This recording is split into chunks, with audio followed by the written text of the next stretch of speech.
following program is rated TV MALV. It contains strong language, violence, and nudity.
Green Bay. Good, better, better. Good gets better. Better gets better.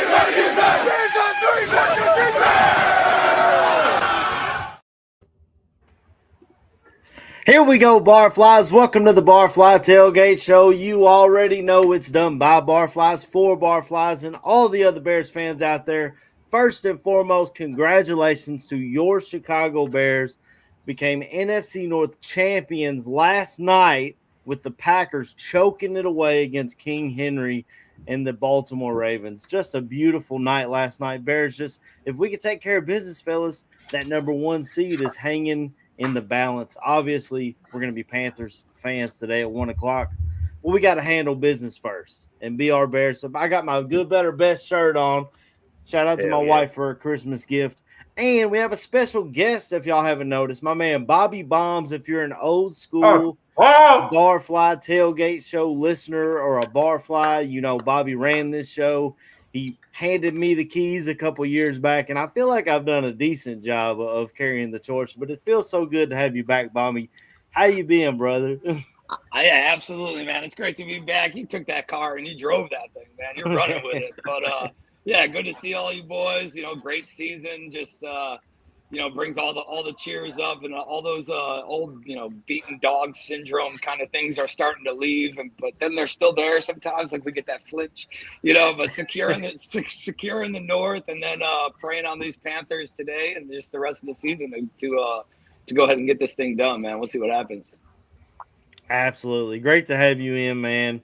Glad you're doing well. Like I told the guys before, every time I see you, you're just excelling at your career, man, and we're so proud of you as just being friends, man. And we're happy to have you on.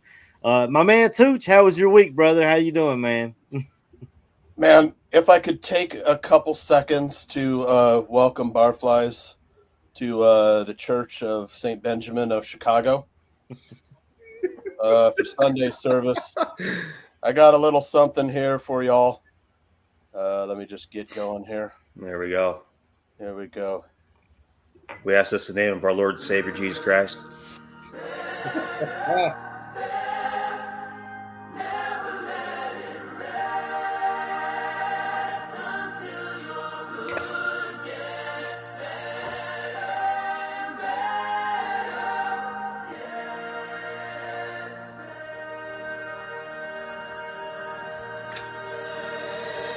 Hallelujah.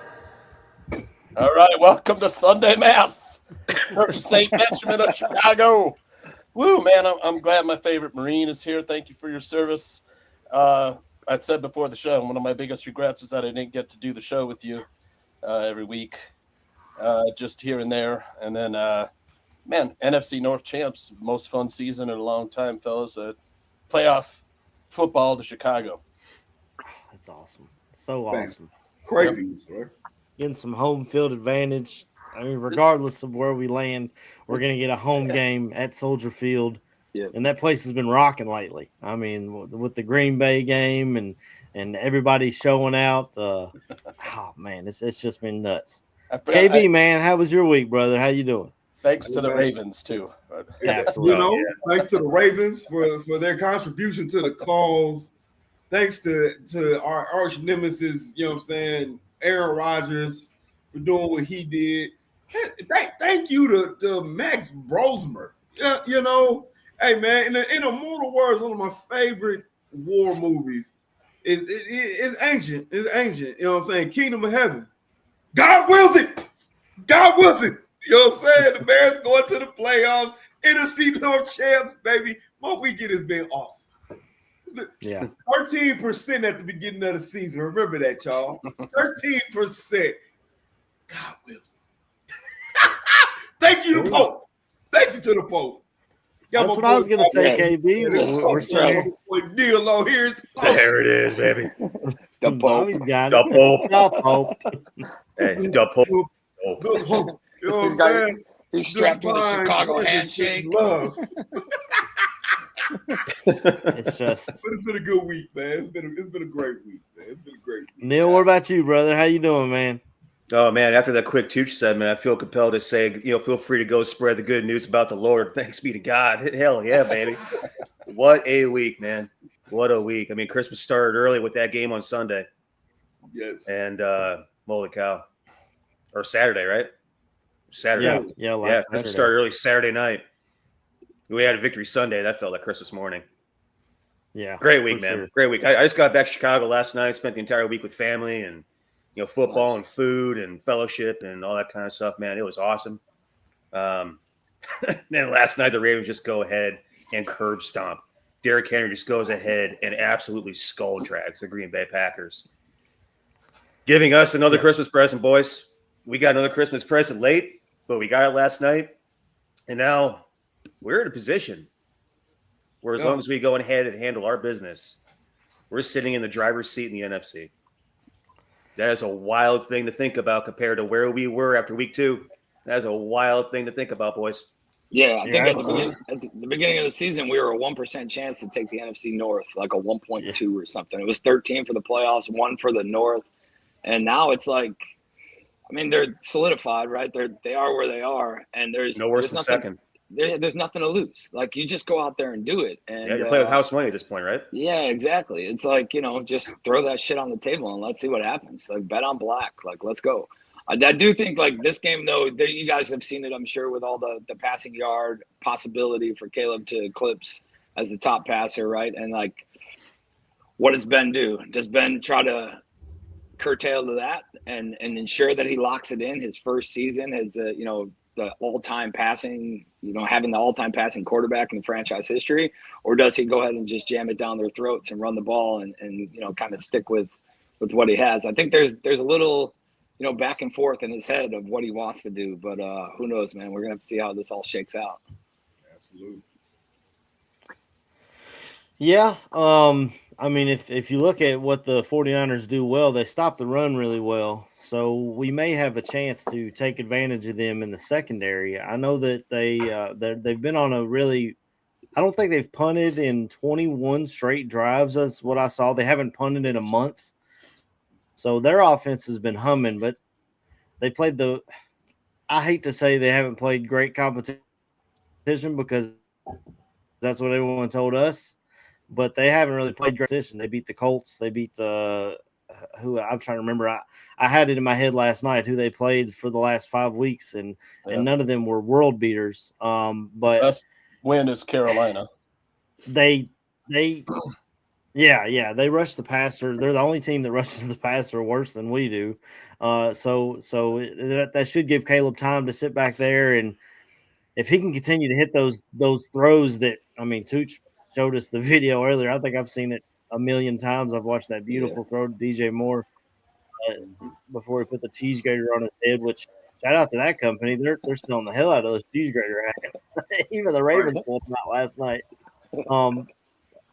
Yeah, if we can do it, I mean, I say go for it. It's what have you got to lose? We got Luther Burden coming back tonight, which is a huge boost. I love that guy.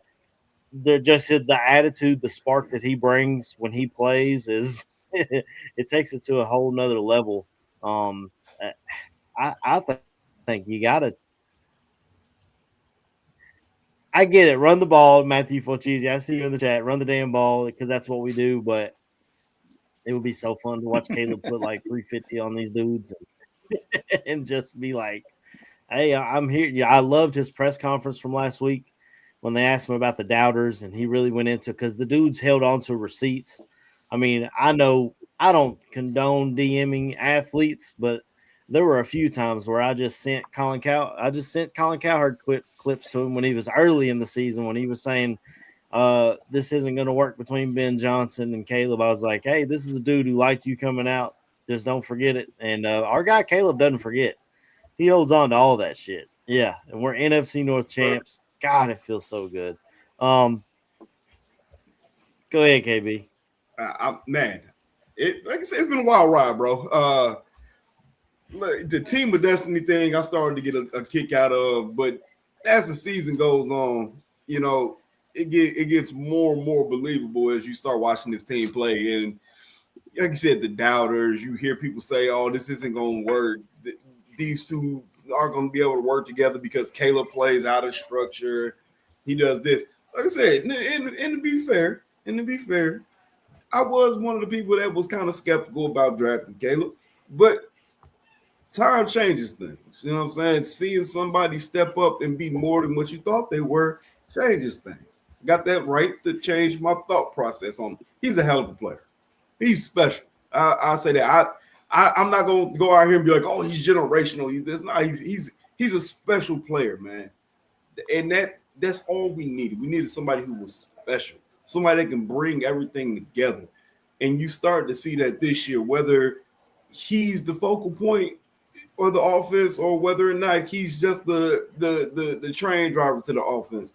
He's taken both settings and just ran with them, which is the amazing part of it. You know what I'm saying? It's not I have to win this game. I have a team around me that can help me win this game.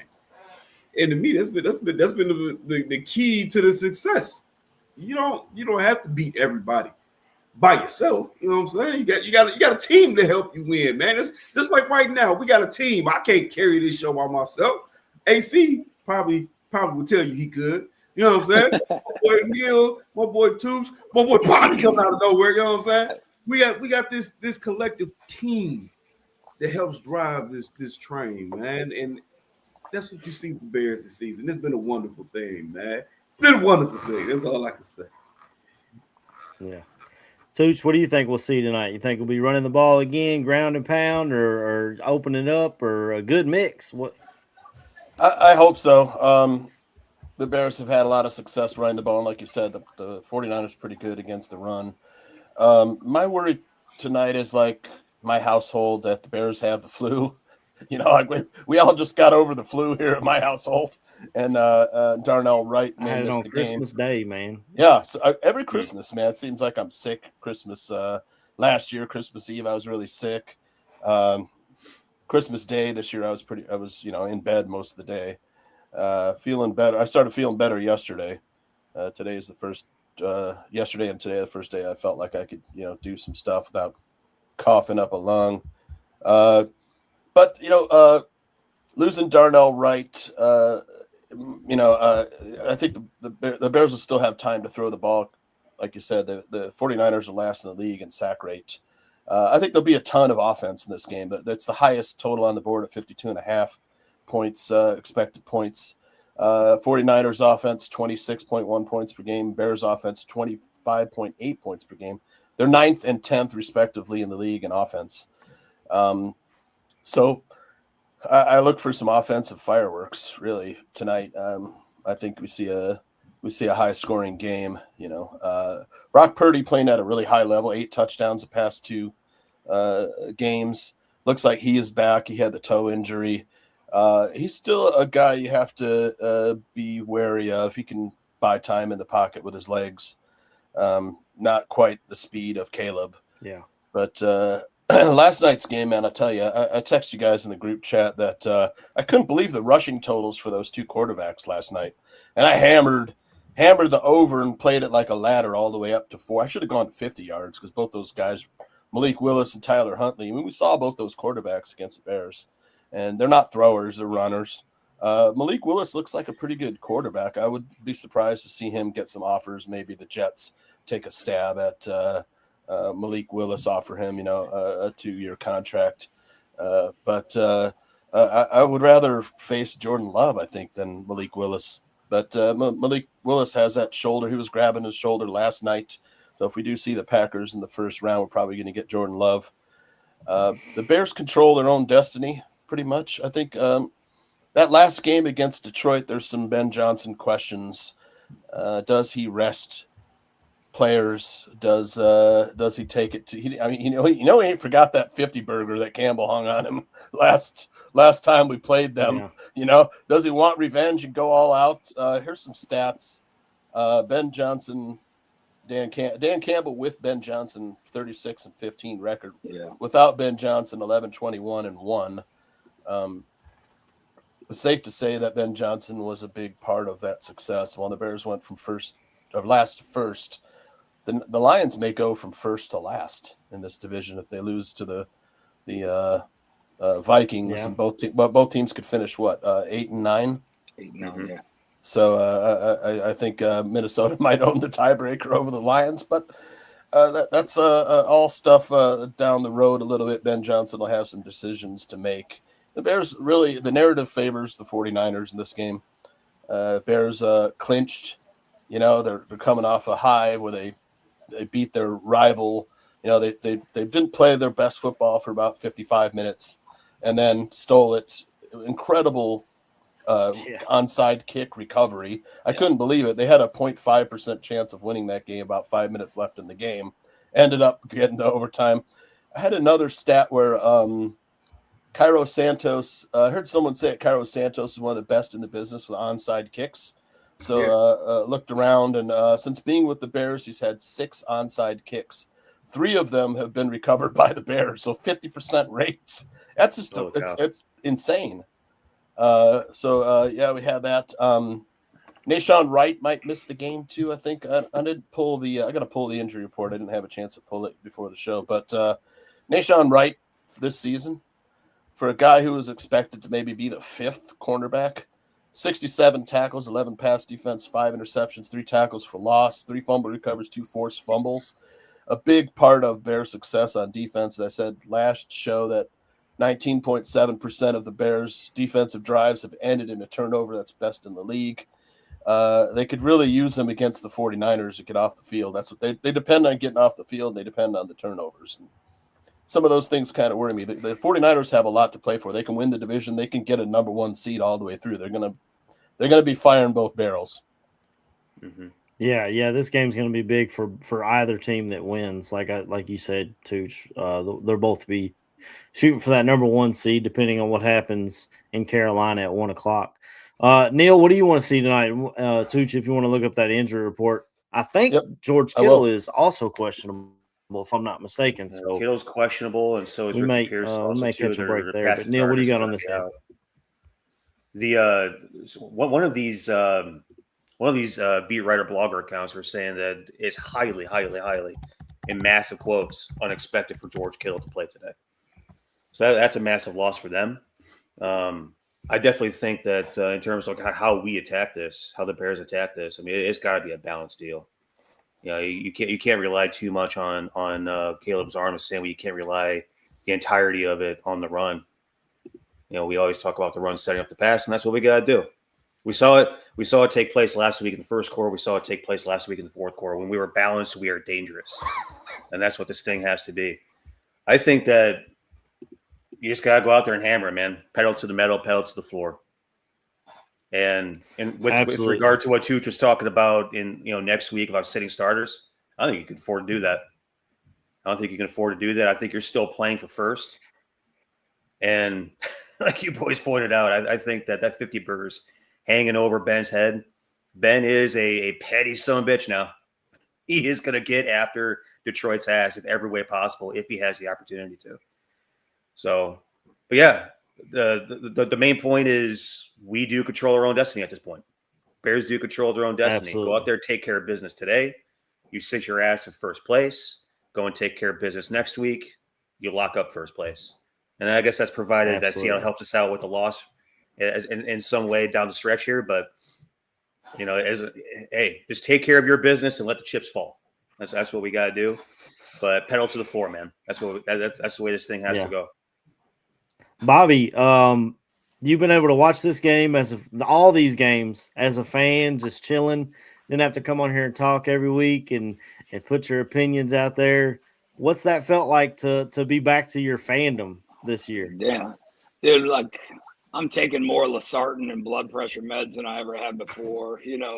But we got six come from behind wins this year, and every single one of them, is increasing that blood pressure. But honestly, man, it's great. It's you get to see it. You see, like Ben literally just bringing this team together. You see the culture shift. You see, the team playing for the team, and you see these guys. Next man up mentality, and just coming in and bringing it, man. The defense, no matter how many people or whatever are, fraud this, fraud that, they're still leading the league. And I know how Tuch had said the Niners haven't punted yet. So, maybe we just add a pump block to the resume today. If their punt team hasn't been on the field in over a month, they're probably not that good at it. So let's get in there and stuff that down. But honestly, dude, just watching them and just seeing them, the no quit mentality is I think is the biggest switch. Last year being the highest sack quarterback in the league, you've seen the frustration, you've seen the heads down. The team didn't believe that Caleb could come from behind, at any point and win. And I think just the whole mentality shift from all the players has been the biggest thing for this team. And they believe in themselves. They got, like AC said, they got Soldier Field looking like a damn college football stadium last week. And I think that's like all that shit rolls together, man. And it's the culture. It's brought the energy. And, it's all thanks to the conductor, to Ben Johnson, to doing it and getting these guys to believe and getting them to execute. So, from a fan side, dude, it's been great. It's been great just sitting back, watching, hanging out with, I watch them with my girls. I was at a Christmas party down here in Orlando last night, and I get a text. We were watching the game, the Packer game, but it was, muted and music was playing and all that. And I get a text from my youngest, and all it said was "fuck the Packers," and I was like, "Hell yeah!" This kid was raised right. Yeah. But yeah, actually. As far as last night's game, my brother has been a Ravens fan. He grew up a Ravens fan. He liked Ray Lewis a lot. He played linebacker, so he was a big Ravens fan. So it was kind of at least a one-night brothership. You take care of this for me, and we'll see if we can help you out down the road.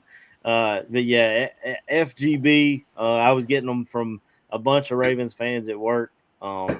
It was great last night. Just like we said earlier, 100 yards and 3 touchdowns before halftime, finishes off with 4 tutties and over 200 yards. What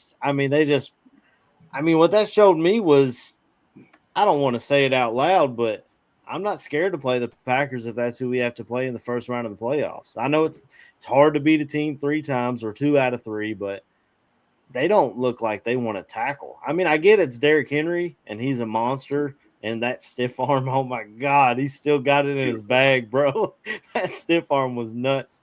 But I feel like Monungai and Swift can get the best of them if we have to face them again at Soldier Field with that team. Right? Oh, it'd be crazy. Tuch, did you find our injury report, brother? I got it. I think one thing is important to note that if the Bears beat the 49ers tonight, they'll own the tiebreaker over them. So if we do come down to a number 1 seed, which the Bears could still get the number 1 seed, you know, if we win out, there's a chance, you know. We own the tiebreaker over Seattle too. We own the tiebreaker over all those dudes. So yeah.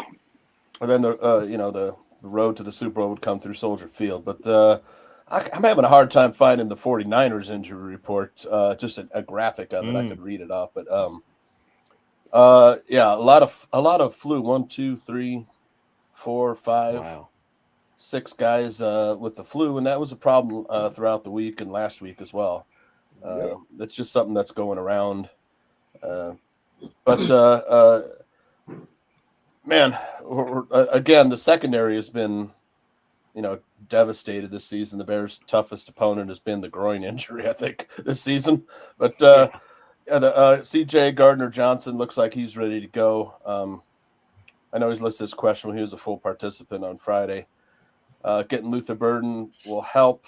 They activated J.P. Richardson, another practice squad wide receiver. That's interesting. I don't know why. Maybe because Duvernay has the illness, I would imagine. Looking to get a little. JP can return, can he? Mm-hmm. Yeah. Nashawn Wright, like I said, hamstring and the illness as well. So did not practice Friday. That's a huge loss, man. That guy with his length has been fantastic, just breaking up passes and interceptions and, all around, good play at tackling, forcing fumbles and fumble recoveries.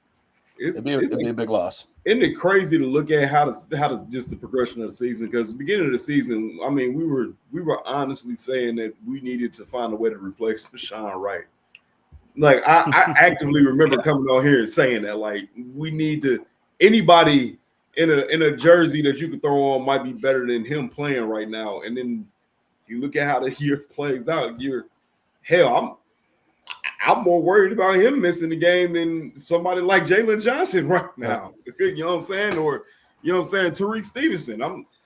This man was not a starter.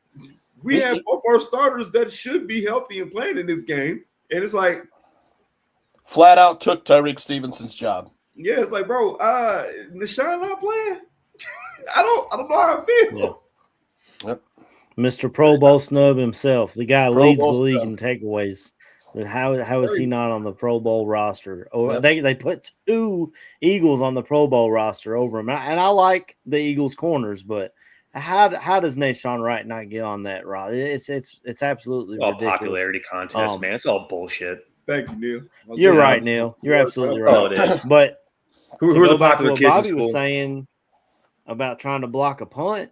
I mean, I saw Josh Blackwell on that injury report. I can't remember if it was for illness or what it was, but that's the guy who's been making all those special team plays for you. Another Pro Bowl snub, in my opinion, from blocking a field goal to the knocking the punt down at the 1 yard line and laying his body on the line. That guy has been a monster this year, and special teams really took to heart his role for this team. So if we can't have him, then we got more issues.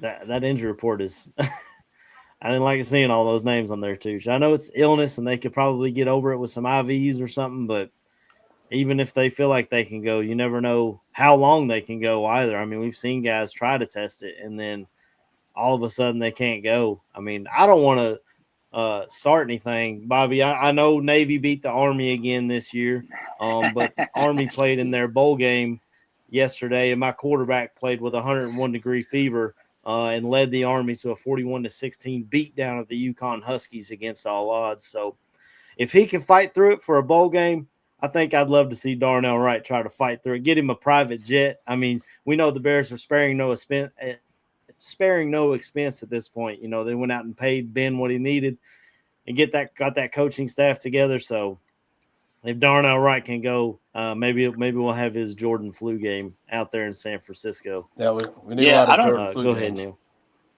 I don't think Darnell traveled with the team though. That's something I was looking for on Twitter because I couldn't see that. He could fly out this morning though. Sure. Yeah. I want to get Bobby's thoughts on one guy who I've spent a lot of times on the show bashing, but you cannot deny the job he's done, the roster he's built, the depth, We led the league in games missed due to injury and still have won 11 games. I mean, the building of the offensive line, it's a huge, huge difference in this game. Last season, Caleb was sacked 68 times. This season, 23 times. Bobby, any thoughts on the job that Ryan Poles has done? Yeah, absolutely, man. I think Poles, got the coach that he wanted, right? And then just in the collaboration at the beginning, he knew obviously you're not going to go anywhere without an offensive line. You have to build up the trenches. Focusing more on the offensive line and just what we were just talking about, Pro Bowl. I think all three of them got Pro Bowl mentions, right? And two of them made the Pro Bowl. Yeah, Joe Tooney and Drew Dahlman. And Dahlman, yeah. And I think just that puts more confidence in everything. And then look at what they did with this running game, man. I mean, just solidifying that offensive line has been probably the biggest spark. Having these tight ends come out and, somewhat play offensive linemen, the blocking that they've been doing, we've seen it earlier in the season and especially in that Eagles game. Some of the blocking that these wide receivers are throwing down, I think it's just the focus and the mentality on this is what we need to work in order to do this.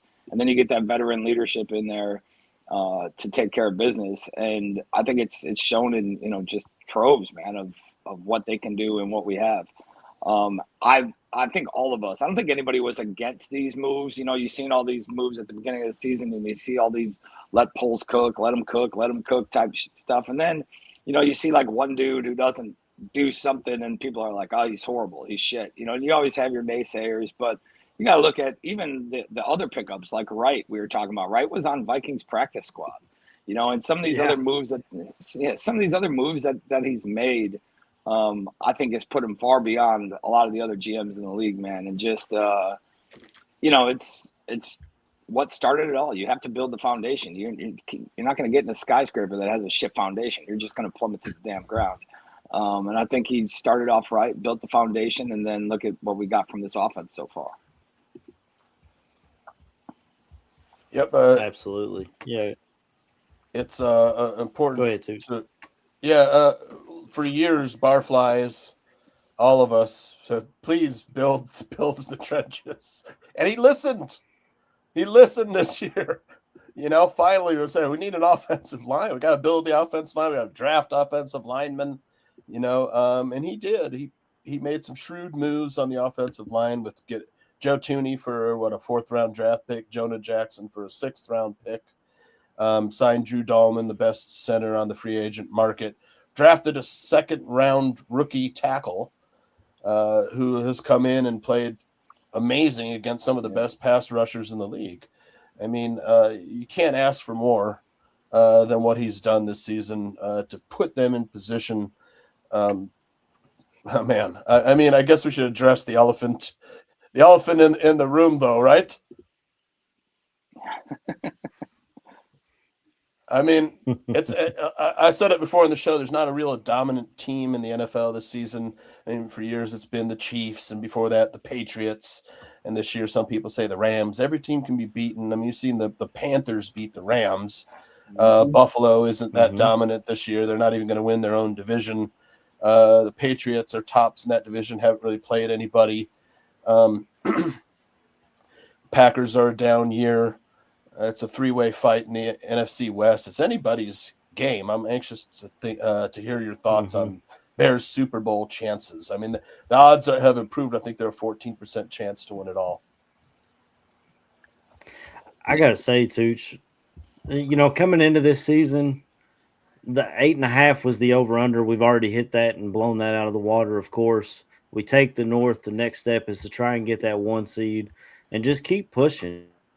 Dan Campbell said it 2 years ago when his Lions lost to this 49ers team in the playoffs.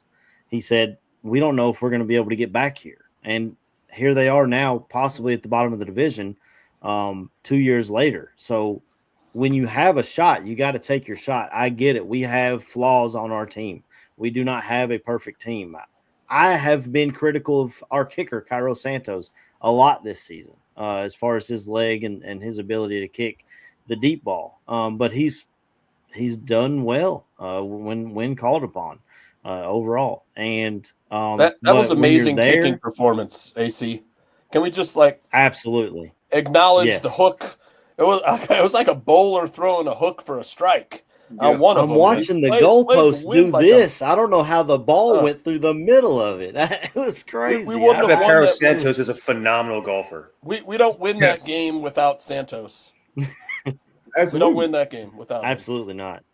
The pressure, the conditions. And one of those was a 51-yarder. Yeah, it was. So on top of all that, he all of them were above 45.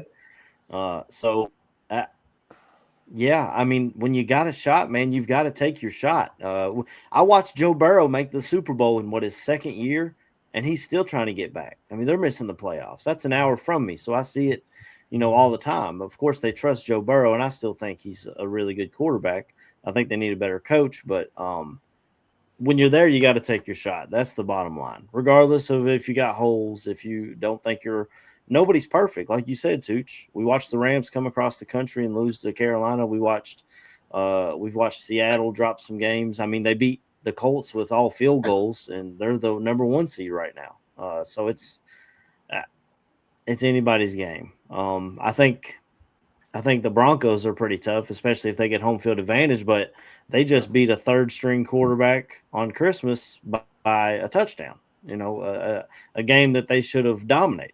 You would have thought that they would have covered that 12.5-point spread, Tooch, but they didn't.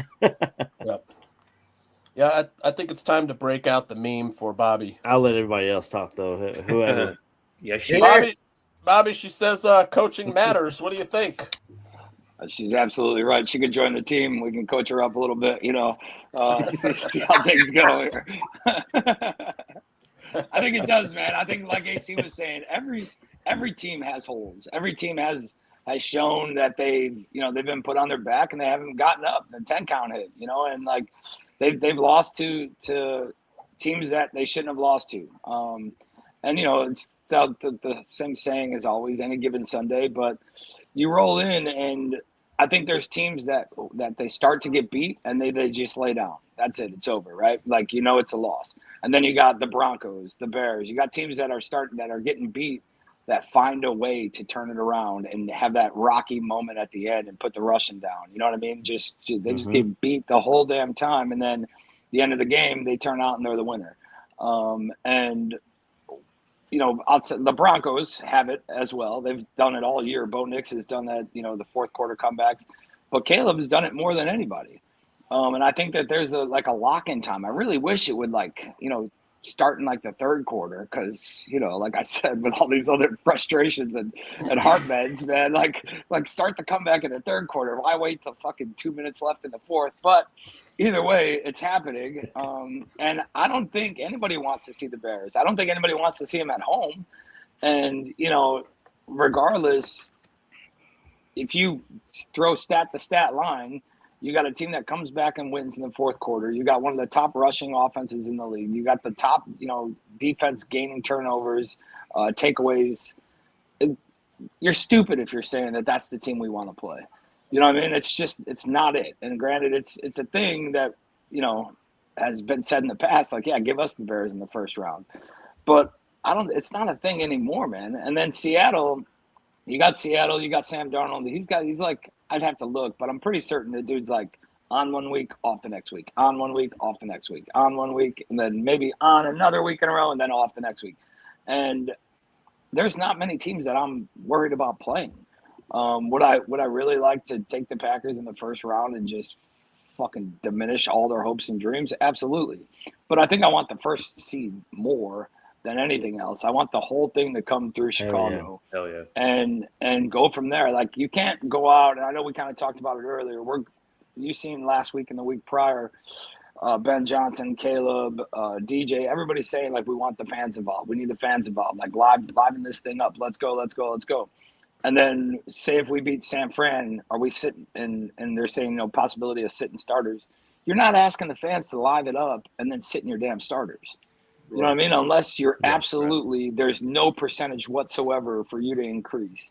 You can't do that. You can't be like, hey, bring the heat, bring the energy, bring this, bring that, and by the way, you bought a ticket to a game where we ain't playing nobody. Like that shit ain't gonna happen. So I think, just pedal to the floor, man. You take this game tonight and like let the first thing be the first thing. Take this game tonight and then move on. And then have your vengeance game against the Lions. Put a 50 burger up on them. Maybe in the fourth if you're up by a lot or whatever. You let Tyson come in and depending, how he is, I'm not sure if he's still on the injury report, but having him come in and take care of it and finish it out. But I just don't think you can really rest on what you have. You keep these guys going, keep everything fluid, keep the plays coming, and get that big win to roll you into the postseason, just putting more fear into opponents. Can't play around with dialing down the intensity. Yeah, right? Not at all. Can't play around with it. The fire is raging right now. We got the fans feeling it. We got the entire team buying in. Can't take the pedal off the floor just even a little bit. Can't just let that little bit of comfort settle in, because that comfort is kryptonite. You just can't let it. You can't let it even remotely come in, and then even more so, you can't let it fester. And yeah, Ben Johnson, like I said, petty ass son of a bitch. He would hang 70 on the Lions, I bet, if he could. If he could. He would hang as many points as he possibly can if he could, just to send a message. You know what I mean? Ben Johnson 140, Packers -10. Bears. Right. But hey, why not this team though? Why not this team? We're talking about, is this team primed to win the Super Bowl this year? Is there anybody else? He said the word.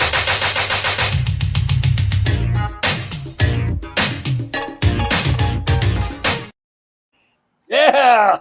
He said the magic word. Yeah, he said the magic word. He got the song. There we go. I love it. I know that's what we're doing. Great. Super Bowl. Hey, man. Hey, go Bears. You didn't do it. All right. You gotta give a little space in between, I think. And let it breathe.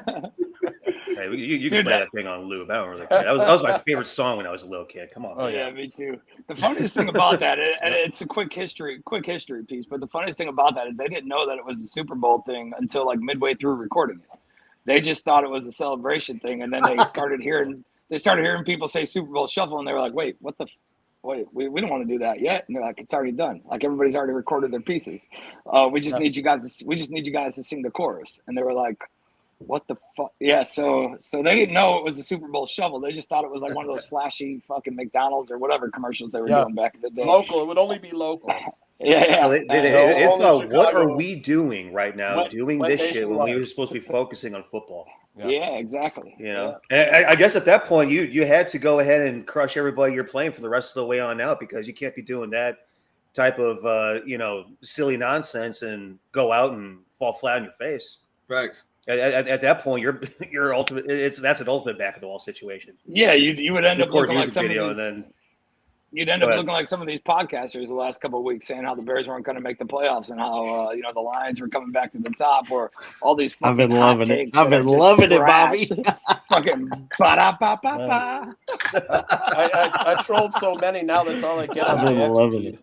I trolled so many Packers fans after that loss. Like, we had you for 55 minutes. Now all I get is damn Packers on my feed. I gotta go and look at some other pages. You gotta reset the algorithm. The algorithm has to be reset. Yeah.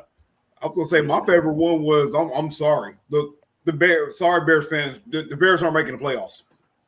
Yeah. Who's on their schedule? I'll go through it. Yep. Packers handle business. That was my favorite one, bro. Favorite one. He went through that list. Favorite one. I absolutely. I saved that when I came back to it. I've been looking for the videos, praying to God my man is coming back for another hot take. Oh no, the Bears are gonna lose. They're gonna lose to the Lions. The Lions are a better team. Excuse me. The Lions who lost to Max Brosmer. The Lions, who lost to a quarterback who threw 50 yards in a game. I'm just saying, man. So, these teams are so much better than us. I don't see a team beating us that had a quarterback throw 50 yards. Hey, man, like I said, they need to get that boy Ben Johnson the coach of the year, because that man impacted 2 teams this year.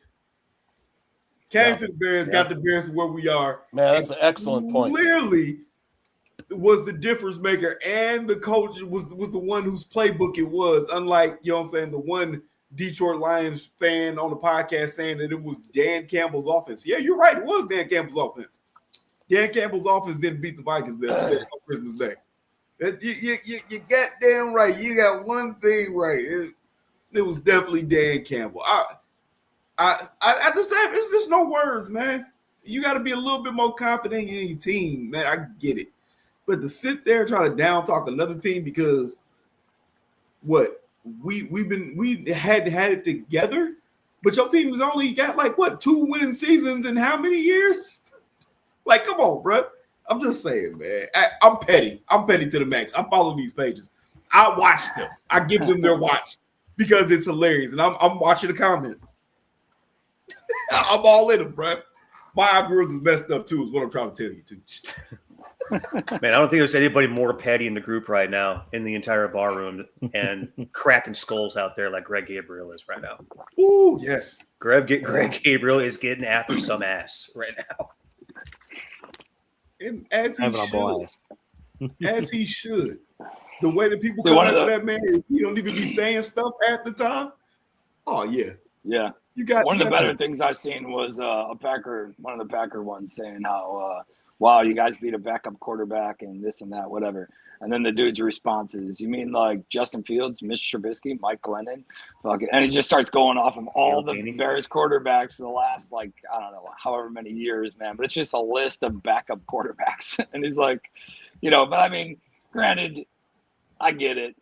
We're on the top right now. We're on that mountain, and talking shit's a thing. But hey, let's just hope we keep it there. Like they said at the beginning, we want to, beat Green Bay. What did he say? Look forward to going twice against LaFleur a year. Let's make it 3 times. Let's knock them out of the playoffs. Let's keep this train moving. Keep the energy going. And like DJ Moore said, it's always up the Packers. Hell yeah. And the whole thing about why not us? None of this stuff is guaranteed. None of this is guaranteed. How many times has a Chicago sports team in the past seemingly had the makeup to go ahead and rip off a dynasty for only it to kind of crumble beneath us within the next couple years later? You think about those 80s Bears. Got 1 Super Bowl and a whole lot of other, nothing. You think about the early 2000s Bulls. Didn't win a championship, looked really good for a little bit, played their asses off, but ran into the LeBron train too many times. Think about the mid 2010s Cubs. 3 division titles and a World Series, but shit, I don't think there's a single one of us that didn't think that could have been a 10-year, ass kicker of a deal. We got about 10 years out of the Hawks and 3, could have been 4 Stanley Cups. Got two different 3-peats from the Bulls. Those 2 were sustainable. Could have had 3 others that could have easily been sustainable, but it didn't stick. And especially with this Bears franchise, you basically get one and dones throughout the history of like most of our lives. Yeah. Take advantage of it while you have it. You have a team that's producing at a Super Bowl sort of caliber type level. With the way you play defense, the way you fly around to the ball, the way you turn the ball over, the way you have a defensive or an offensively balanced attack. 2 running backs that love barreling over people. You got a quarterback with the clutch gene. You got playmakers all over the receiving corps. And an offensive line that loves to bury you in the dirt. The only thing that's really a massive weak spot is a pass rush. Yep. We can stop the run decently well. Didn't at the very beginning of the season. We somehow figured that one out. And that whole next man up mentality, back against the wall mentality, cream rising to the top when your number's called. That's a special thing to take place. And this team, as I keep on saying, week after week after week, they believe in themselves. They believe in their teammates. They trust the coaches. They trust the plan. They trust the schemes. This thing's cohesive, man. It is about as cohesive as you ever want it to be. Take advantage of it now. Go win the motherfucker now, and then we build on it for the future.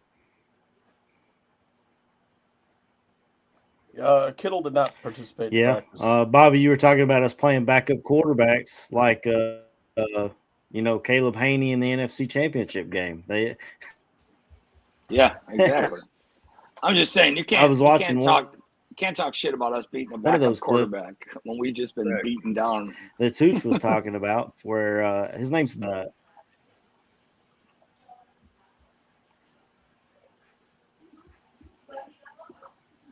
What was that, AC? We got 49ers fans in the chat too. I don't know if y'all have seen it. Sorry, Tooch, if you want to put that injury report back up. Got it. Yeah, Kittle did not participate in practice, so he is questionable before the game. Limited participation for Pearsall. Renardo Green's out with the neck injury. Yedder Gross Matos, so pass rusher, which they need all the pass rush help they can get. The Niners questionable with the knee injury, but they're relatively healthy. 49ers, they have a lot to play for. Like they could win the division, they could win the number 1 seed, and man, they could play Super Bowl in their home stadium. The Bears will get a look at the Super Bowl 60 venue tonight when they play at Levi's Stadium in Santa Clara. That will be something for them to, it should give them a little charge. This is where the Super Bowl is going to be playing, guys. Can you picture yourself back here? But the 49ers, man, they got a lot to play for. I mean, playing the Super Bowl in your home stadium, I mean, that's a lot of incentive. Mm-hmm. Hey man, they would have it the sweetest if they could find a way to pull that off. And it's funny because my boy AC talked about we got 49ers fans. Bro, we ain't got no beef with the 49ers. Hell, we love one of y'all players, man. If he just so happened to decide that he wanted to retire to Chicago, we would roll out the welcoming mat. You know what I'm saying? We love Kittle over here. We absolutely love him. Grew up a Bears fan. You know what I'm saying? We just feel like this is a friendly fade we got to run, man. We got to run the ones with y'all because y'all on the schedule. That's all it is. We ain't got no beef with y'all. Y'all handle y'all business. Listen, I will be absolutely sure to say I feel like Bears fans will root for the 49ers if the Bears weren't in the playoffs. Absolutely feel like. You know what I'm saying? I would. Well, I have no beef with the 49ers. Hell, I got one 49ers friend. Like, do y'all. Go live y'all life. You know what I'm saying? Yeah, we just got to run the fade with y'all. That's all it is. If y'all want to have a friendly banner, then come on with it. We can have a friendly banner. But don't make us go Kendrick Lamar on y'all. That's what we're trying to tell you. We don't want to drag family into this. We don't want to go have to pull up receipts on the rest of your kids. We don't want to do all that. You know what I'm saying? We know who won the war. I'm just saying, y'all don't want that to happen with y'all. Just be friendly. And hell, you grew up where me and KB grew up. I can't hate. You're not you root for the 49ers. Joe Montana, man. Facts. Joe Montana. We're all 49ers fans in some way, shape, or form growing up. Exactly. You know what I'm saying? Mr. Notre Dame himself. You know what I'm saying? I was more. I mean, that was a little before my time. Lott train. Go ahead, man. I said I was a little more on the Ronnie Lott. Cut my train finger back off. in I the still day. want to hit somebody. Yeah, exactly. But yeah, I agree. I got nothing against the Niners. I like the Niners. I don't mind seeing them go if we're not. But like KB said, they're on the tracks, and we're trying to get this train moving. And we'll see what happens, man. Absolutely. Oh man. Yeah, and the Niners, I can't hate on them either. Kyle Shanahan is one of my favorite coaches in the league, not named Ben Johnson. They put together a really good team, and we talk about the injuries we've had. They've had a ton of injuries. I mean, they've played most of the season without their best linebacker and without their best pass rusher, and they still are 11-4 just like us. So they definitely deserve kudos for that. Just like us, man, they're in a really good division too. They got 3 teams who are all fighting for the playoff lives. I saw somebody that said if Seattle wins, 49ers have nothing to play for. The 49ers play the Seahawks next week, so they absolutely have something to play for. They're still in it for the 1 seed as well. And like you said, Tooch, if they can win this game, the 49ers will play if they can win out, they'll play every Yep. game at home throughout the Super Bowl. If they get home field advantage, so that would be crazy. And we've seen it before. Were the Rams able to do that, or did they have to go on the road and then go back home for the Super Bowl? We've seen some other teams that had Super Bowls in their home stadium. I think the Buccaneers had it with Tom, and I feel like the Rams had it with their Super Bowl year as well. But yeah, I don't hate on the Niners. I respect them as an organization. I feel like they handle their business the right way, and it's still F the Packers. I mean, I'm seeing it in the chat. well run Every damn day, organization. World class organization throughout the years. They drafted well, coached. The team is very well coached, especially on offense. Robert Saleh, is that the Yes, defensive coordinator? Yeah, Needs another shot at head coach. I think the Bengals should give him a call. He was the Jets head coach at one point. Is that he was? Yep. Right, last year. So last year they fired him mid-season last year. Yeah, he got fired mid-season. So I remember that short video clip of like him hugging Aaron Rodgers last season. Rodgers like, get the hell off me, bro! Don't touch me, and fired. But has gone on to coach the 49ers defense well. I mean, they're not fantastic. They have trouble rushing the passer. And Kyle Shanahan, one of the best offensive minds in the NFL, a respected play caller as much as Sean McVay or Ben Johnson in that regard. But someone asked about the Bears' run defense. Yeah, we got to stop the run, man. Christian McCaffrey going to be running the ball. He's a good one, man. Yeah. Have to stop him. It's really going to be a test to stop Christian McCaffrey, because if Kittle's out, he's going to catch a lot of balls from McCaffrey. You got to be prepared to stop him on the screen pass. And then another guy on the Niners, Juwan Jennings. That guy's a beast. Yeah, he's going to be tough to stop, man. Not only is he big, but he's fast.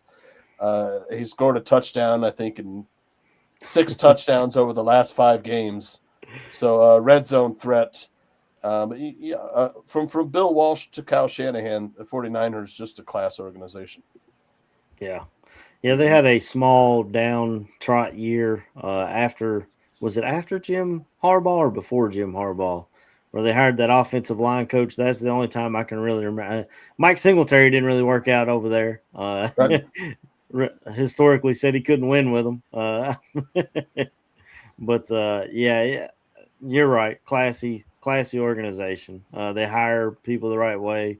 That was something Jay Cutler talked about when he came to Chicago was the difference between Denver's organization versus Chicago's. But I feel like we're turning the page on that. Like I said earlier, we paid Ben Johnson what we had to pay. We went out and got the best staff we could get around him. I mean, we're hearing rumors this week. I don't know if you guys saw it, where we could be in for a coaching raid this offseason. I mean, people might be coming to get Eric Bieniemy, Declan Doyle, who doesn't even call plays. Of course, Al Harris, we've heard it all year, which that would be such a blow for this defensive secondary if we lose Al Harris. But it's all about the whole coaching staff, and that's how you turn the page as an organization. Now if they can figure out the stadium, that'd be great. But I mean, as far as on the field performance, I feel like we've done a damn good job putting everything together. And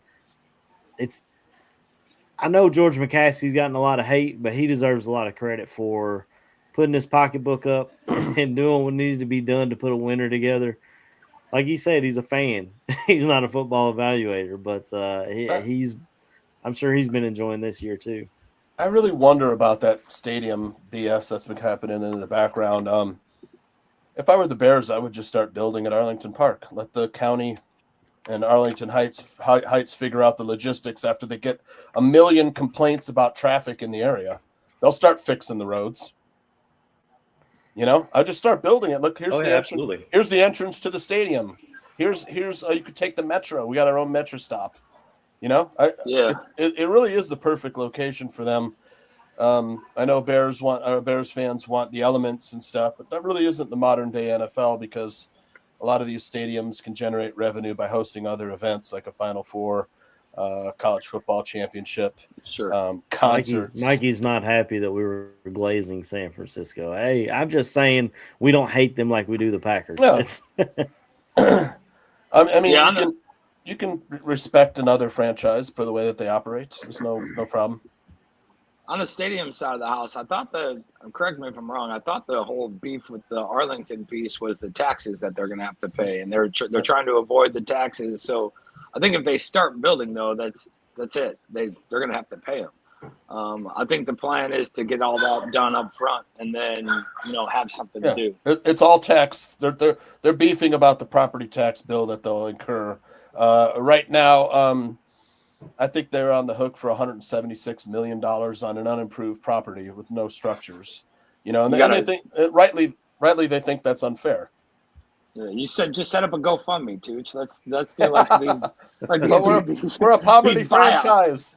Poverty franchise. Like you see the college football does all these buyouts with their boosters for their coaches every year. Let's just do a buyout as Chicago fans and move over to Arlington and have a little GoFundMe rolling for $107 fucking million. They can sell shares in a company that is representative of the stadium complex, perhaps a new company outside of the Bears team incorporation. Maybe like Bears Stadium Complex Inc. And then sell shares. All you gotta do is call Jeff Bezos, man. Wasn't he trying to buy the team at one point?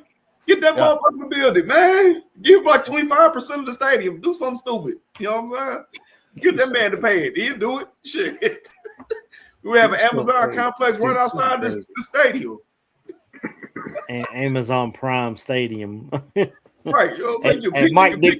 Mike Dick a field on Amazon Prime Stadium. That's right. Well, you can pick your package up at the stadium. You know what I'm saying? You buy something and you go to the game and get your stuff. It works out perfectly.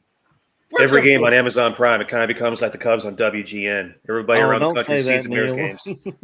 I mean, the tax bill could be paid partially and deferred once the stadium starts earning money. The Bears have no share in concessions at Soldier Field. They have no share in parking revenue at Soldier Field. I mean, they could charge whatever they want for whatever they want at their new stadium complex. They could have a casino there, take revenue there. They could have a hotel and take revenue there. The bottom line is they want to earn revenue. Flex Digs, we all like Soldier Field. I don't love it. I think it's small and outdated. It's the smallest stadium in the NFL. The bottom line is they don't make anything off anything that comes through there in the offseason. Like KB said, he went and saw Kendrick Lamar there. Well, the Bears didn't see a dime off that. The city of Chicago saw it, So that's the bottom line. I know you don't care about the McCaskey's pocketbook, but they're going to care about it. It is what it is. Yeah, I mean, what kind of a business would you be if you neglected to take into account all forms of revenue? It's in the McCaskey's best interest to build it and own all revenue streams for their franchise. I mean, if you were the owner of the Bears, you'd do the same thing. And this is their only moneymaker. They're not like other owners that made their money in oil or tech or something like that, and then moved over to football to have a new toy to play with. This is what they inherited, so it's up to them to try and make as much as they can out of it. But I feel like we're getting off track. Huge game tonight. Go ahead, because I was going to just keep going off track, so go for it. Well, I mean, if you want it, we could do just for a second longer. Bobby, you're our guest if you'd like. No, I think the main thing is if Chicago Parks and Recs would work out some sort of deal that the Bears took some sort of revenue while they also took a string of revenue, and they made some decision in that regard instead of being like, nope, we're going to take it all. You could see them stay in Soldier Field. But outside of that, there's a time to move, and there's time to move on and move over. You know what I mean? And you got other teams that play. Granted, I'm not really on that. I know KB ain't going to like it, but I ain't really on that moving to Indiana type shit. But I'm just saying, you got other teams that they don't even play in the city that they belong to. You got teams that don't even play in the state the that team they we're belong playing to. today is in Santa Clara. Exactly. So I'm just saying, I don't think it's a deal breaker that it's gonna lose the fan base. You might have some dudes if they go to Indiana that are like, nope, that's it for me. But whatever, man. Hop off the bus. Here comes the next stop. You know what I'm saying? And go from there. I think it all comes down to Chicago Parks and Recs and the Park District to determine if they're going to stay there, and if that bridge might already be burned, man. And Arlington working out the taxes the next thing. But all those politicians are in the same pot together, and who knows? That's a holdup because they won't accept the first one. So you already know, Bobby. I Yeah, I don't would see him moving to Indiana. That was just a leverage ploy, even though he said it's not a leverage ploy. I would say this because realistically, if we're talking about them moving to Indiana, the furthest you'll probably see them go in is Gary, and nobody wants them to go to Gary. No, because Indiana don't even like Gary. Hammond. You know what I'm saying? The one that would make the most sense to me would be Hammond, which is honestly like a suburb of Chicago. So, I mean, you can still look across the lake and see the fucking city line. So, right. Like, supposedly they send equipment down to Hammond to test the grounds for drilling. Yep, last week for excavation in order to potentially build a stadium there last week. Supposedly, allegedly, whatever. I had to look this up after Torian posted Bears sold their minority stake. So the estate of Andrew McKenna, a longtime minority owner who died in 2023, owned 2.3% of the Bears. That was sold. McCaskey bought 2/3 of that stake, which raised their total ownership to 77%. The deal valued the entire Bears franchise at a record $8.9 billion. Don't have a total on how much money was involved, but it does raise their stake in the team to $8.9 billion. The Bears do control 77% of the team after that transaction. But Northwest Indiana, for me, I know I talked about this on Bare Their Souls. I think it would be unfair for Indiana taxpayers to pay for a second NFL team. They just got done paying for the Colts' new stadium, financing in part. They'd ask them to finance in part a new stadium for another NFL franchise. I don't know how well that's going to go over with Indiana residents, but except for the ones that are Bears fans, it would be popular. It's been a weird mix because everybody I've seen that I know have been like, hell yeah, let them build that in Indiana. We'll take it. I was like, bro, most of them Chicago Bears, bro. Like, it's not gonna be most the of them Indiana are Bears fans anyway. There, that up here in this area, because we're right there. So once you get outside the region, or basically south of Rochester, it turns into blue and white, turns into horse. But you get up in the near 5 counties to Chicago and up around Michiana area. That's predominantly Bears country right there. Southwestern Michigan a little bit even. Yep. I wonder what it looks like right now with the Colts really blowing. I mean, they just missed their chance yesterday with Houston 7-1. They started the season. Isn't that nuts? There's 2 teams that started 7-1 to miss the playoffs. It's the Colts and the 2012 Bears. That was when I believe Jay broke his thumb. Correct? Were the Colts eliminated already? Yeah, they got eliminated yesterday. Yeah, yesterday. Wow. Yesterday when the Texans won, that was it for the Colts. What did I say on the show? I like the Texans. Texans plus 550 to win the AFC. That defense, man. I know the defense is great. Points. Yeah, defense is fantastic. The offense has some questions, but they do have weapons. They can really rush the passer, and that goes a long way in the playoffs. But the Texans, they have the Jaguars control that division for now. They'd have to win it all on the road. But at plus 550, oh, my boy Liam Cohen.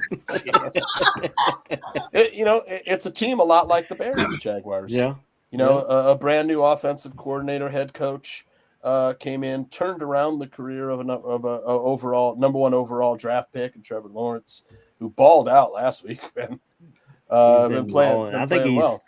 The last month he's had 19 touchdowns and like 3 turnovers or something like that. Like Trevor Lawrence has been balling lately. But we got to get back on track. Do you have the fantasy show today, Tooch? Yep. Or okay, so we got to try to close this thing out then because we're running out of time. We talked a lot about stadium, talked a lot about the season. We didn't talk too much about matchups, but I guess it is what it is. I'll start with KB and go down and around. Give me your score prediction, bowl prediction, MVB, and hit your shout out. So we'll close this thing out. All right. I mean, it's simple, man. I've been thinking about this one. Hold on. There it goes. It was coming. Thank you. We'll be out. I've been thinking about this game, man. To me, this game is going to encompass, and it's going to say a lot about where the Bears go this year. I think if you find a way to win this game, then I know we talked about it on here saying, why not us in the Super Bowl? I think you really start to have questions about whether or not this team can make a Super Bowl run. Because the 49ers ain't a team to sneeze at. They're no pun intended. That's a really well-run team, and they are solid on pretty much all aspects. You find a way to win in their home when they're in the hunt looking for a first round seed, just like we are. That's gonna say a lot. And like I said, I've been going back and forth because I did really feel like this could be a game we did drop. Yeah, but this team is special, and it's hard to pick against them right now. So I had the Bears winning a very, very close game, 27-24. And it feels like one of those games we're gonna win on the last drive, man. It's been par for the course this year. I felt like we were gonna blow the Packers out last week, and it didn't happen that way, but you see the ability to score when you need to score. I feel like we might see a little bit more of that on display, and it carries us into next week. MVB, maybe Swift. Swift could definitely goes over 1,000 yards today. Oh yeah, he's only like 3 yards away, isn't he? Yeah, he's literally 3 yards. They could have gave that man a carry for 3 yards. But no, say Swift goes over 1,000 a day. The running game has to get us started in this game. I don't feel like the 49ers will be able to recover if we get the running game going, because at that point, like you said, they can't really rush the passer that well. So you get the running game going on them and let Caleb play action and bomb off of that. Now I'm gonna change it. I'll say this. I give us this is a goal in my bold prediction. Caleb throws for 300 yards today. Okay. I say Luther Burden helps out with that. Luther Burden to me is what we thought Anthony Miller was going to be when he got here. It's just like that bulldog. It's just like I don't give a fuck about you. I'm gonna do me. But I will say we get the running game going first, and then Caleb goes off of that. So he'll be my MVP. Bold prediction, 300-yard game by Caleb. Shout outs. Hey man, Bobby, dog. It hurts that we didn't get Banjo here, man. You know what's up? I seen that post, man. I had to reach out to my boys, man. I put the eye emoji under there, like, so y'all coming on? Like, let's do this. Let's do the reunion show, man. You know what I'm saying? Get the guy that got me in here, got my boy AC started, bro. All we can do is applaud your career, man, and how far you've been going. We've missed the hell out of you, brother. Just to have you on here, it's been special. It's been amazing, especially in a year like this when, it's been a special year, bro. It's been a special year. So having you on, man, we love you, bro. I'm glad you're back just for the show. Shout out to everybody else to the pods, man. Happy holidays. Whatever you celebrate, however you celebrate it, man, do you. We love all of y'all. Love all y'all boys. Bear down. Absolutely. Go ahead, Bobby. All right, here we go. So let's just start off. So I think the game is going to be a lot of we need a guy to catch those screen passes. You know what I mean? We need those screen passes to pop off. We need those things to happen. I think a lot of that. I think it's going to be a big tight end game. whether it's with them on the screens blocking or whether it's with them catching. I think score prediction, I'll go 27-20 for our boys. Maybe a little late, late comeback stop where we got to shut down the Niners, but I think a lot of what KB is saying is kind of the same fence. I think he's going to get a lot of passing yards, but I think those passing yards are going to come through the tight ends and the running backs out there on the swing passes and screen passes. Defense really needs to step up. I mean, this is two defenses that don't generate a lot of pressure. I'd like to see that happen today, just to get that ball going and get that momentum moving in. I know I kind of said it earlier, but that bold prediction is going to have to be, I'm going to say San Fran punts 4 times this game. They haven't punted in what, a month and a half since November. yeah. So we're gonna put them on 4 punts this time, and the block might be a little big stretch, but hey, we'll just go with putting them on 4 punts. See how Josh Blackwell feels when he shows up to the stadium. Yeah, right. I can't be sick and get it. But yeah, all in all, man, it's been a great season. Great being back here. Shout out to all you boys, KB, AC, fucking Stop, Tooch. Appreciate all you guys, man. It's great, tuning in and listening, and then hopping back on every now and again and seeing you boys and just getting after it, man. Love all you dudes, and wish all you guys the best, man. And fucking let's get after this thing and move into these playoffs.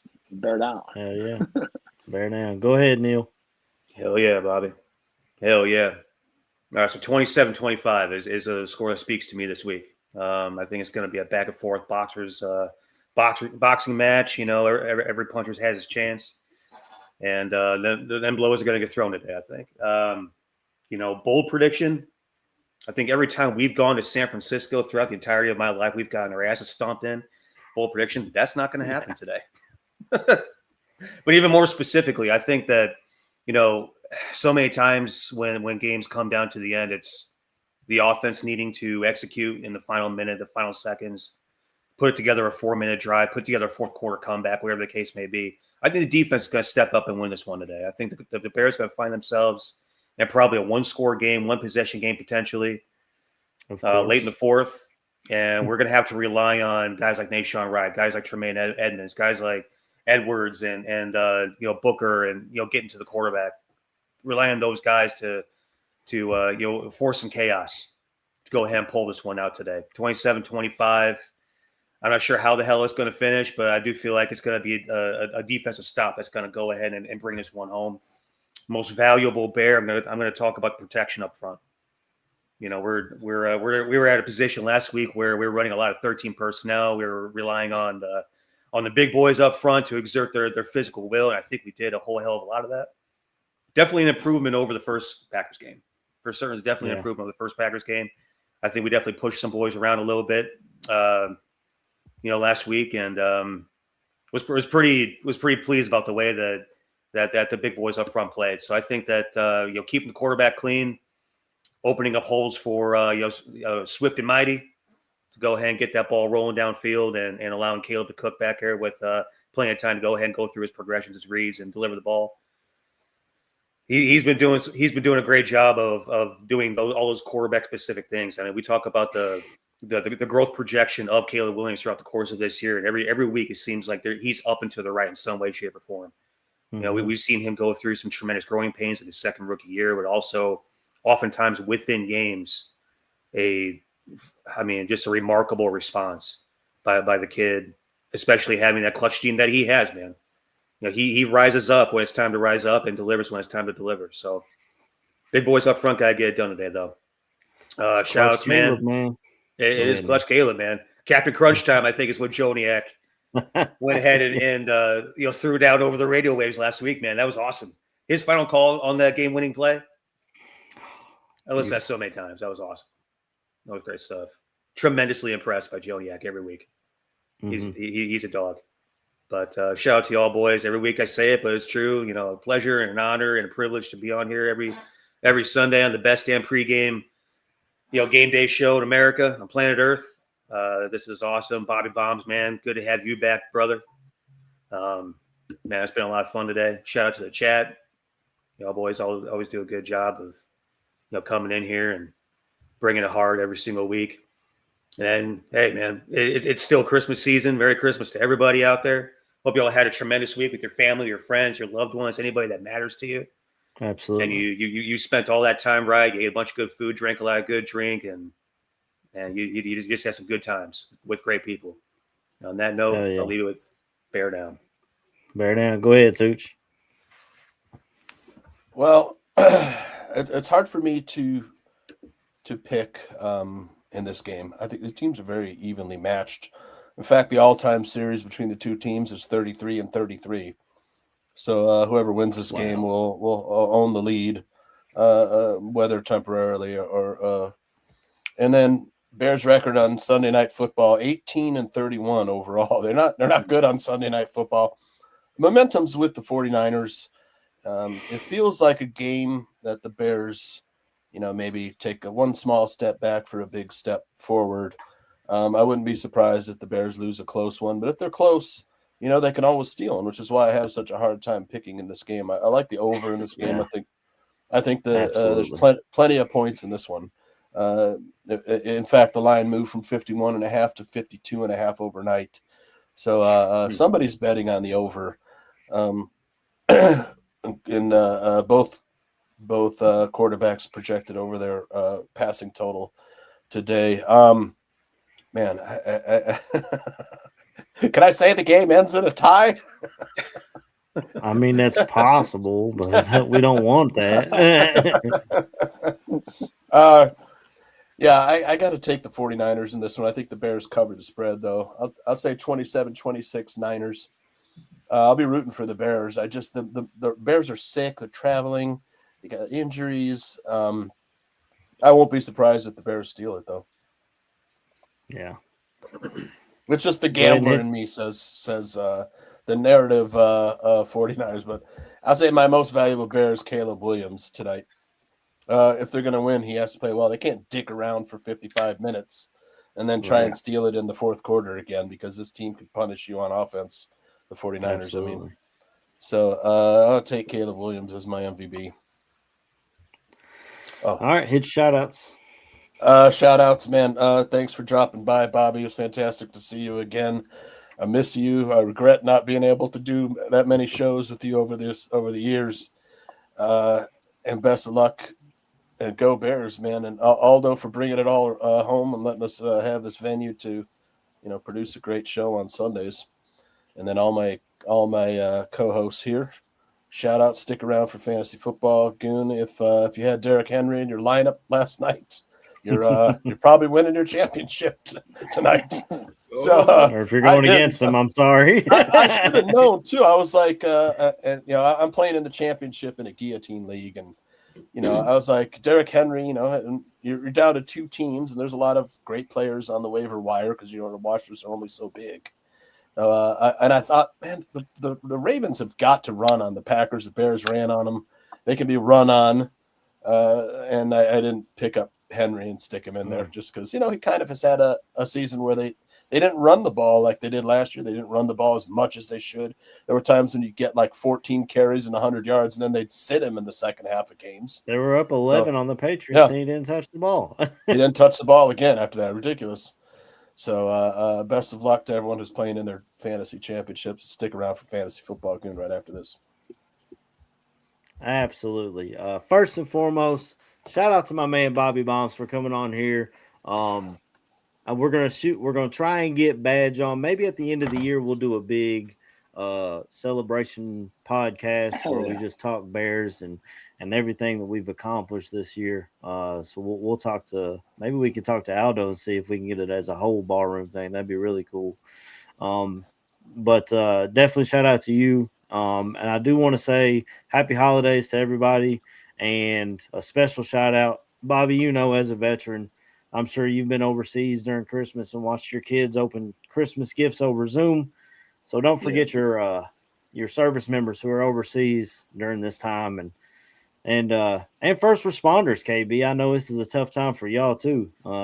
These Christmas lights are are pretty dangerous sometimes. So I'm sure y'all have had some calls this week dealing with some stuff. Maybe some people try to deep fry a turkey or something for Christmas and it didn't turn out.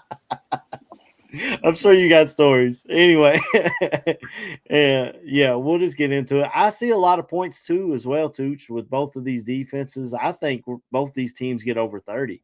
I think I got to go with my Bears because, I'm going to pick with my heart, not my head necessarily, but I could see it going either way, which is why it's a great game to have on Sunday Night Football because it's so difficult to pick this game.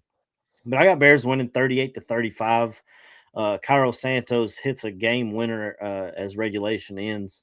I guess my MVP would have to be Cairo Santos. If he's gonna kick a game winner, I got to go with him, right? That'll be my MVP. I don't know. I guess that's it, right? Score prediction. I didn't really have a bowl prediction. Bowl prediction is Darnell Wright flies out this morning and plays right tackle for our Chicago Bears tonight. I guess that'll be my bold prediction. I like that, man. Shout out to all you guys for coming on with me. Like I said it before, Bobby Bombs, special shout out to you.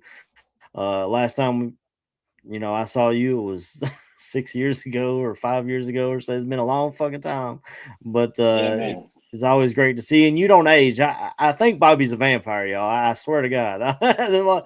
He hasn't aged since I've known him.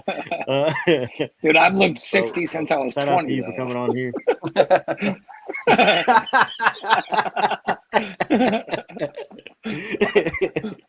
Oh, shout out to my man Neil Stopchinski coming on. Ivy, we got to get into this. I don't know when we'll get into it. I guess we got to wait to see where we finish in the draft so we can start talking about some prospects. It's weird after Christmas. I haven't done a mock draft. I haven't looked at prospects. I've listened to a podcast or two, but this is the least prepared for draft day I've been in years. It feels like, but I guess that's a beautiful thing to have. It's a good problem to have. This is how the good teams live. Tooch, I love you coming on here, bro, and holding down the fort. And you do so much for the bar room, for sure. Whenever my internet connection decides to be I love you. I love everything you put together, man. I had to do a good, better, best like gospel choir. Just took us to church, too. I appreciate that. Didn't get a chance to go to church this morning. You took us there, baby. Nothing like it on a Sunday. And, of course, my brother from another mother, Ryan Kirkland Billings, Mr. KB himself. We joined this journey on the Barfly Tailgate Show all those years ago together, and it's just crazy to see where we're at now. And we've been through the trenches, bro. We've been through the trenches. This is the Bears are the kings of the North. It feels so good, man. But just like, comment, subscribe, hit the notification bell. To tell you when we go live. We got shows all the time. Like Tooch said, stay tuned. He'll help you set your fantasy lineup for your championship game. But until next week, we'll just leave everybody with a bear down. Bear down. Bear down.